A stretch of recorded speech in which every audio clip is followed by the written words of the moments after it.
Many, if not most, who follow us and who are here are youth and young in their age. There are futures who hold a long journey ahead of them. Many youth don't value time. Many youth and elders don't value time, but it's mostly a problem among the youth. Lots of the youth don't know the value of time, so they misuse it. The Prophet ﷺ said in a hadith in Sahih Bukhari, نِعْمَتَانِ مَغْبُونٌ فِيهِمَا كَثِيرٌ مِنَ النَّاسِ الصِّحَّةُ وَالْفَرَاغُ. Two blessings. Many people incur غُبُنٍ in, which means loss. And they are health and free time for doing good deeds. The hadith is in Sahih Bukhari. One may have health and not direct it for either a legitimate purpose in this life or the life after. And likewise with time. Time is a passing wheel. It's a passing wheel. What passes of it, you'll never get it back. Most of the time, the elders tend to realize at the end of their life the value of this word. They realize the value of time. They realize it at a time when they no longer have the health to put their time into proper usage. But then they can't recant it. What's gone is gone. What passed is gone. The past is gone. Many times we're faced with youth who have the resources of a time, al-asr, they have the resources of al-asr, and they have the asset of health, yet they neglect to properly and effectively use it. Then you got the elders who found and finally realized the value of time, but sadly it's when they're on a walker, they're on a wheelchair, they're back and forth from hospital and doctor visits.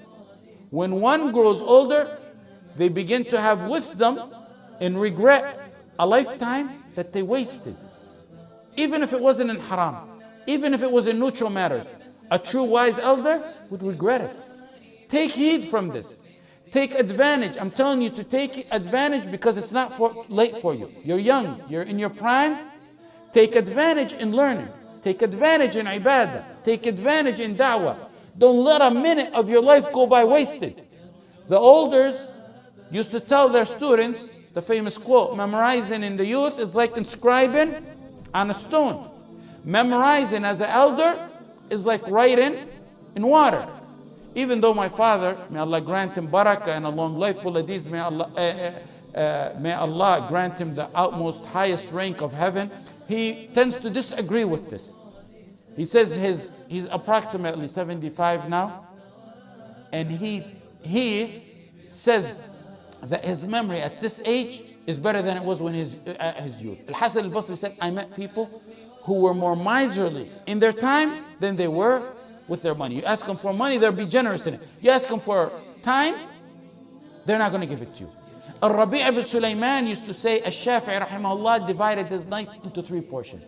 One portion was for writing, and another portion was for salah, and a third portion was for sleep. Not a moment to waste. When a man approached Amir, and Amir was a scholar who seen that this man was possibly talking vain. The man told Amir, let me speak to you. Amir said, if you can stop the sun, then we can sit and talk. Meaning, if you can stop time, I'll sit and talk with you. If not, I gotta limit my time to that which is effective and wise. Ahmad ibn Salama said about his Shaykh, Sulaiman al-Taymi. Sulaiman al-Taymi was born 46 years after the hijrah of the Prophet Muhammad sallallahu alaihi wasallam. He was a muhaddith. He said, I never entered on my Shaykh except that he was in wudu. He was in janazah. He was in the masjid learning or teaching. It got to the point that I said this man could never have time to even think of committing a sin. Al-Dhahabi rahimahullah, when he documented and talked about the life of Al-Khatib al-Baghdadi, one of the things I recall he mentioned about him is that Al-Khatib al-Baghdadi would walk in the streets with a book in his hand all the time, reading. No time to waste. Abu al-Wafa Ali ibn Aqil used to say, it's not permissible for me to waste a moment of my life. If I'm not using my eyes, I'm using my tongue. If I'm not using my tongue, I'm using my mind in thinking and contemplating about that which I learned or taught.